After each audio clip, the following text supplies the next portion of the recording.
Was a girl running in a group. She had a high-speed motor in a 40 Ford Coupe. She had a racing cam and a supercharged. Look at Buddy, hot rod and large. She's a hot rod. She's a hot rod. We have several things we've been talking about, and I've got some crazy stuff here. This one about the dealership in Kentucky that sold the car, the pickup truck, with $7,000 worth of damage on it, repaired. And the guy says, yeah, it just vibrates, and he just traded it in and got rid of it. Well, now they're going to give him $100,000 because he filed a suit. And he should have. He had it coming. Okay, well, technology. One of the new technologies in the automotive business doesn't have anything to do with the cars. The BMW dealer in Texas catches an alleged fraud using Face ID technology. Now this is different. I had to read this twice. The suspect had already been run through the Gather system, which allowed the dealership to connect the two fraud attempts. It was trying to buy an Escalade, and he had an approved loan. The Autobahn's insurance and ID verification system, Gather technology, this is from Germany apparently, flagged the customer as possibly fraudulent. When the salesperson mentioned problems with insurance, the customer disappeared. A week later, the same woman went to Autobahn BMW, Fort Worth, to buy a BMW M4 competition. Again, she allegedly had a loan out, but was flagged by the Gather system. Autobahn alerted police, who arrested her when she came into the store, and said Brandon Lee, the store's new car sales manager. So they can take you. They're gonna facial recognize you, Chuck. So you're gonna have to be careful when you go into these car stores to buy cars because they might know who you are. That's why I'm growing my beard out. You're growing so your they don't beard. recognize me. Yeah, you can hide. You can hide on the radio. It's a good place for it. There's an insurance company. Of course, all dealers have insurance.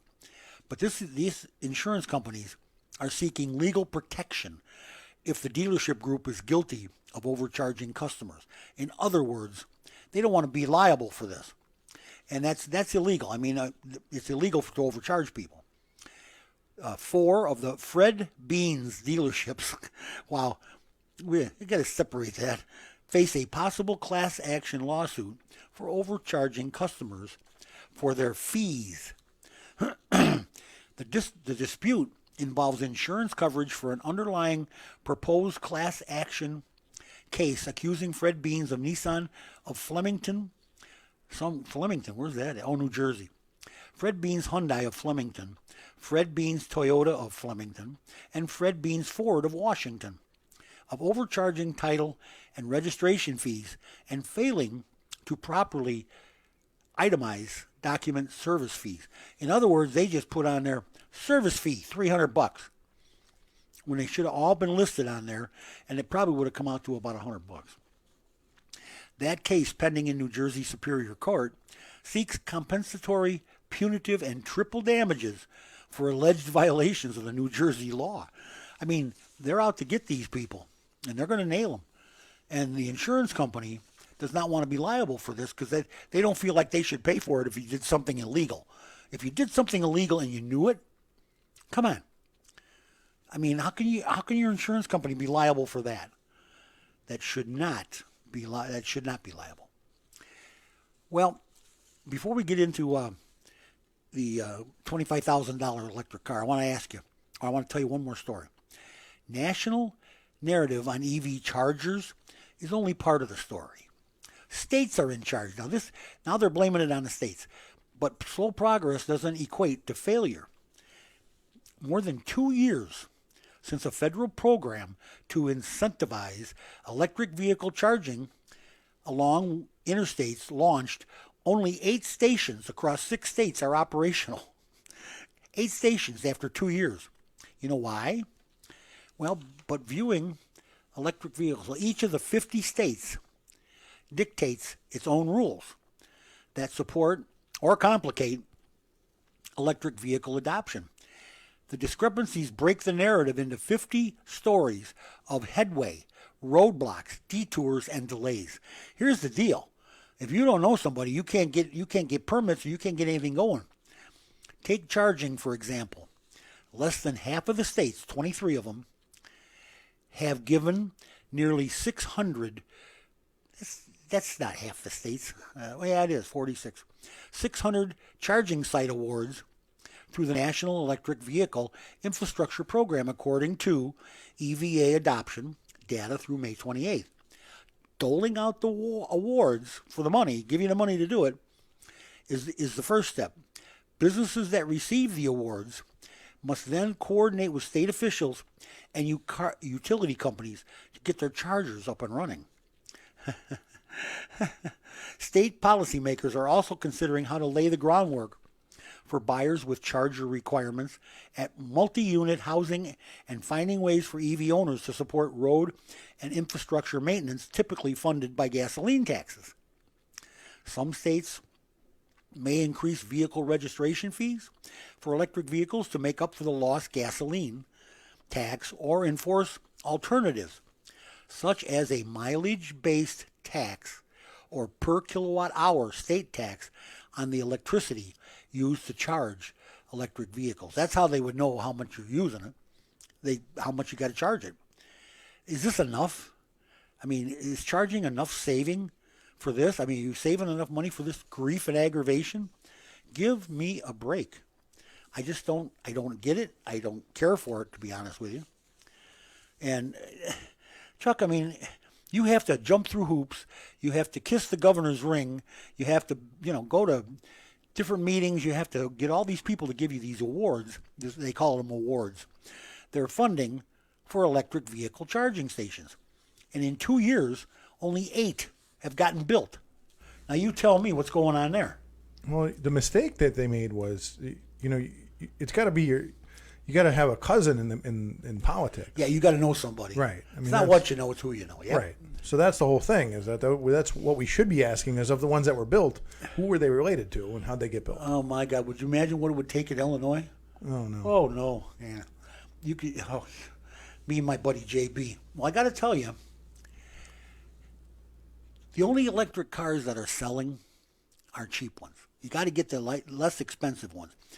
Chuck and I have talked about this. You've heard us talk about this. China has a $10,000 electric car selling across Europe like hotcakes.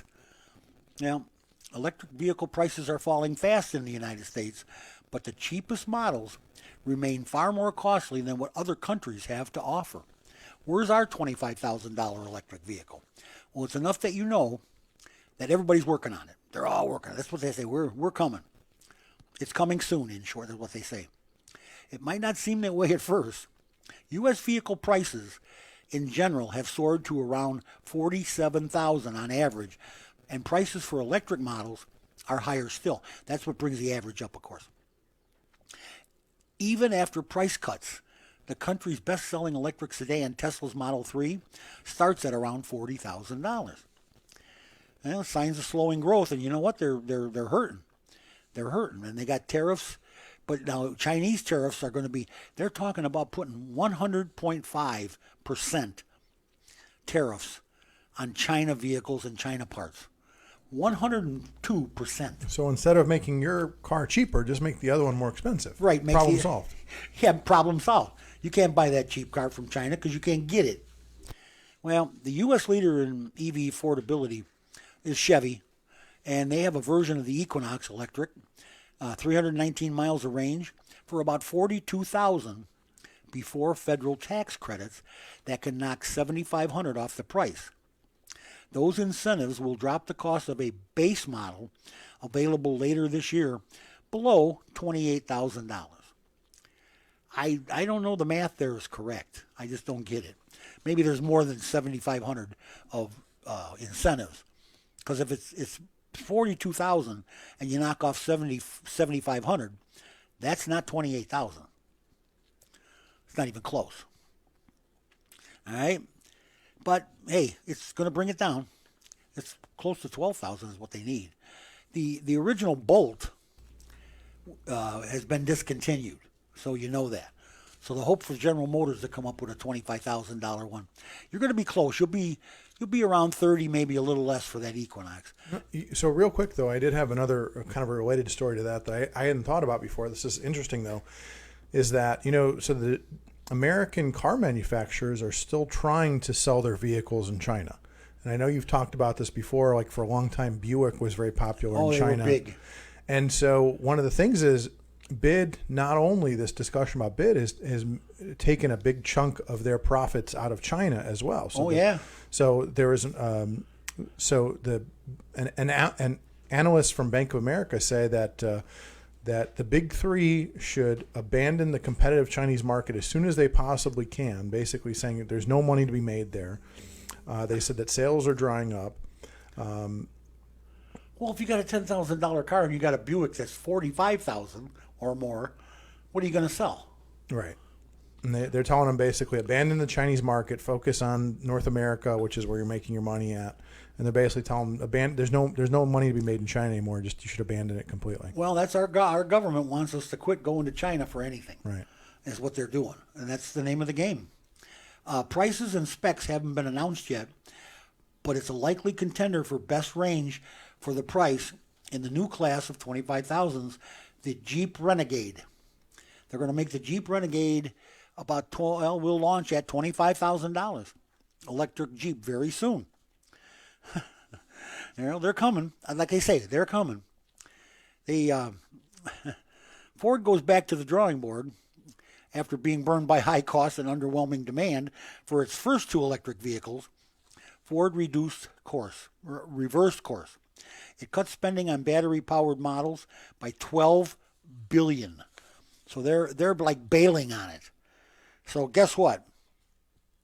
It is what it is. But you're looking at a $25,000 electric vehicle in the future. What are you going to do with all these expensive ones they got sitting on the lots or sitting in the parking lot at the factory? What are you going to do with those, Chuck? You going to throw them away? We'll see.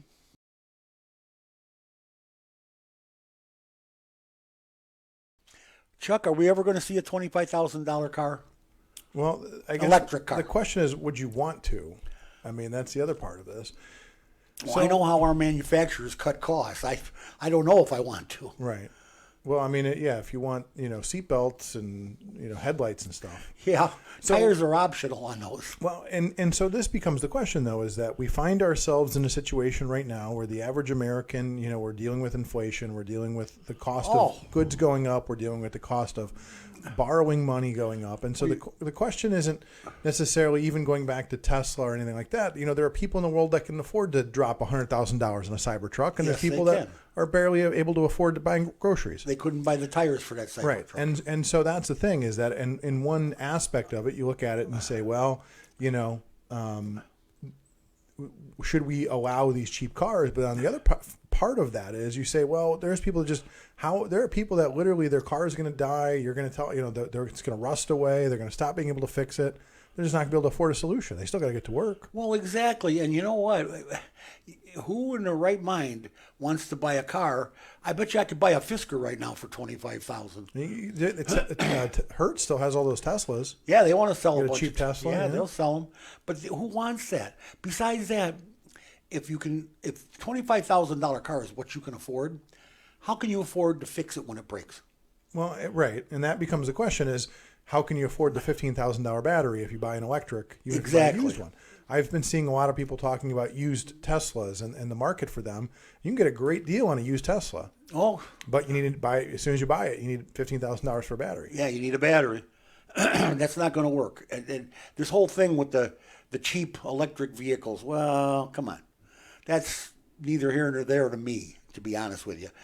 If you're going to buy one, you should buy one that's going to be reliable and expensive enough to be made well. Right. If it's made like that $10,000 thing in China, of course that's made by people that get 50 cents a day for labor. They get paid 50 cents a day, or they go to jail. Right. That's China for you. But enforced labor, that doesn't cost you anything. But all that being said, you have to maintain that vehicle. And it's not going to maintain itself. Those cars still have tires. They still have steering mechanisms. They still have brakes. And the brakes, by the way, are going to be very expensive. Regenerative braking is very expensive. Regenerative braking. No more $60 Oh, replacement pads or anything like that. No more slapping some pads on it and sending it down the road. You got to have wired brake pads. I mean, it's sensors on this whole thing is nice and new, but who's going to pay to maintain it? Who's going to be able to afford to maintain it? But if you make me buy an electric car and get rid of my internal combustion engine, I'm stuck. Right. That's all I got. If I'm in California, I got to buy an electric car. Same way with, well, you might get by with a hybrid. The hybrid would be the way to fly. Internal combustion and electric is good. So when you look at it that way, though, think about this. I'm buying a gas vehicle, and then I'm getting the added expense of adding a battery to it. $12,000 battery, Right. yeah. So that's not going to be cheaper. No, it's not going to be easier to maintain. It's a good solution if you can afford it. Well, exactly. Well, the whole thing is right now. Look at the interest rates on cars.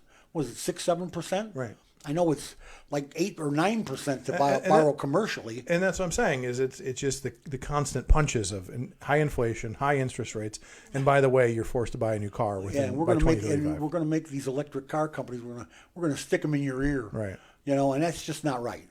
It's not going to work. I guarantee it's not going to work. This whole thing was so poorly thought out by our government. I don't get it. You sound surprised. Well, I know I'm not surprised. Like Reagan said, we're here from the government. We're here to help. Well, guess what?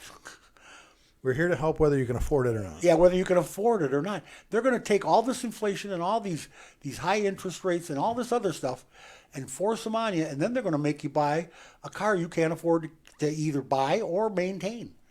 That's not fair. I got to get to work. I have to have a car I can count on. And I have to have a car that I can afford to repair when it breaks. If it's got to have a brake job's going to be $2,000. Give me a break. Oh, sorry about that. That was a pun. But I'm telling you, it's going to be expensive. Everything is going to be expensive. I cringe when I call people with the cost of parts and everything now at my shop because they're so expensive. Can you imagine what they're going to be with regenerative braking and the other stuff, the steered by wire, and oh my God. What about when that's all out of warranty?